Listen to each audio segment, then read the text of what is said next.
La Mazda 3 appartient au segment des compacts en concurrence avec les Golf, Mégane, 308, etc. L'automne 2013 a vu arriver cette nouvelle génération de Mazda 3, uniquement proposée en France en 5 portes, mais il existe ailleurs une version 4 portes.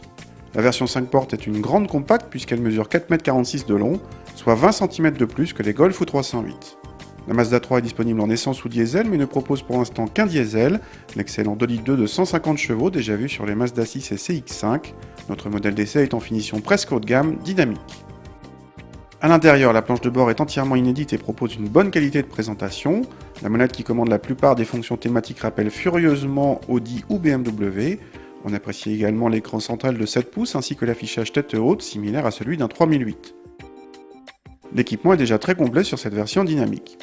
À l'arrière, l'habitabilité est correcte dans l'absolu, mais décevante en tenant compte du gabarit de la voiture. Même chose avec le coffre qui n'atteint pas les 400 décimètres cubes, là où une 308 les dépasse allègrement.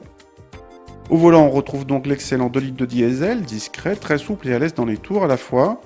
Il donne à cette petite berline des accélérations et reprises agréables dans la bonne moyenne de la catégorie.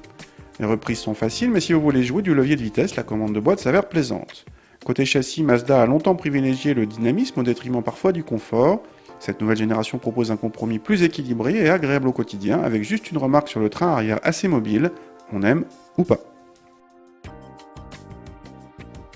Objectivement, il n'y a pas grand chose à reprocher dans les prestations de cette nouvelle Mazda 3, si ce n'est un rapport habitabilité-encombrement décevant. Les consommations font partie des meilleures de la catégorie, avec 4,1 litres de moyenne annoncée par Mazda et 107 grammes par kilomètre de CO2. La 308 Blue HDI de 150 chevaux ne descend pas en dessous de 103 grammes par kilomètre. L'un des points d'interrogation vient du positionnement tarifaire de cette Mazda 3. Elle est aussi chère qu'une Golf, plus chère qu'une 308. Voilà qui la place presque dans les compacts premium, ce qu'elle n'est pas, malgré toutes ses qualités.